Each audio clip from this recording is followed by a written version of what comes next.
లోక్సభ ఎన్నికల్లో తెలంగాణలో తక్కువ సీట్లు రావడంపై కాంగ్రెస్ అధిష్టానం పోస్ట్ మార్టం స్టార్ట్ చేసింది. ఇందుకోసం అధిష్టానం ఏర్పాటు చేసిన ఫ్యాక్ట్ ఫైండింగ్ కమిటీ తెలంగాణ నేతలతో భేటీ కానుంది. కాసేపట్లో పార్లమెంట్ అభ్యర్థులతో 3-మెన్ కమిటీ సభ్యులు భేటీ కానున్నారు. ఎన్నికల్లో గెలిచినా ఓడిపోయిన అభ్యర్థులతో సమావేశం కానున్నారు. పార్లమెంట్ ఎన్నికల్లో 12 స్థానాలు కైవసం చేసుకోవాలని భావించిన కాంగ్రెస్ పార్టీ 8 సీట్లకు పరిమితమైంది. దీంతో అనుకున్న స్థాయిలో ఫలితాలు రాకపోవడంపై హైకమాండ్ అసంతృప్తి వ్యక్తం చేసింది. అభ్యర్థుల ఎంపిక ఓటమికి గల కారణాలను తెలుసుకుని అధిష్టానానికి రిపోర్ట్ ఇవ్వనుంది 3-మెన్ కమిటీ సభ్యులు. ఇదే అంశానికి సంబంధించి ఫుల్ డీటెయిల్స్ మా ప్రతినిధి ప్రేమ్ లైవ్ ద్వారా అందిస్తారు. ప్రేమ్.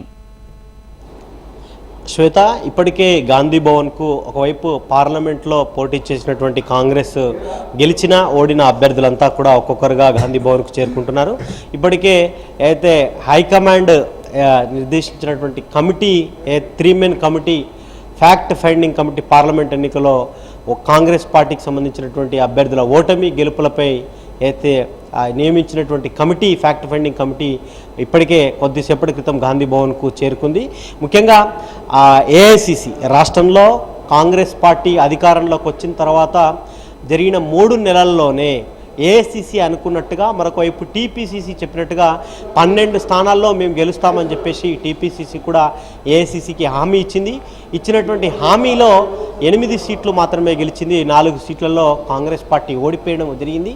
ఆ ఓడిపోయిన సీట్లలో ఓటమికి గల కారణాలు వాటన్నిటిపై కూడా ఈ ఫ్యాక్ట్ ఫైండింగ్ కమిటీ ఒక నివేదికను రూపొందించి హైకమాండ్కు ఇవ్వనుంది. దాంట్లో భాగంగానే 3 రోజుల పాటు రాష్ట్రంలో ఉండనున్నారు. దాంట్లో ఈరోజు పార్లమెంట్లో ఓడిపోయిన గెలిచిన అభ్యర్థులతో కమిటీ 3-మెన్ కమిటీ సమావేశమవుతుంది.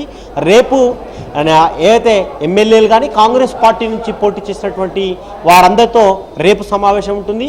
ఎల్లుండి ఇంకా కొంతమంది ముఖ్య నేతలతో సమావేశమై ఇక్కడ ఏదైతే ఫ్యాక్ట్ ఫైండింగ్ కమిటీ సేకరించినటువంటి అంశాలన్నింటినీ ఒక నివేదిక రూపంలో తీసుకొని హైకమాండ్కి అయితే ఇవ్వనున్నారు. ముఖ్యంగా ఈ 12 సీట్లలో కూడా ఓడినటువంటి 4 సీట్లలో ఒకటి మెదక్ సీటు, మహబూబ్ నగర్, సికింద్రాబాదు, ఆదిలాబాద్ ఈ 4 పార్లమెంటు స్థానాల్లో ఓటమికి గల కారణాలన్నిటిపై కూడా ఫ్యాక్ట్ ఫైండింగ్ కమిటీ అభ్యర్థుల నుంచి అక్కడ ఉన్నటువంటి కాంగ్రెస్ పార్టీకి సంబంధించినటువంటి గెలిచిన ఓడిన ఎమ్మెల్యేల అభ్యర్థులతో చర్చించి ఒక నివేదికనైతే తీసుకోనుంది శ్వేత.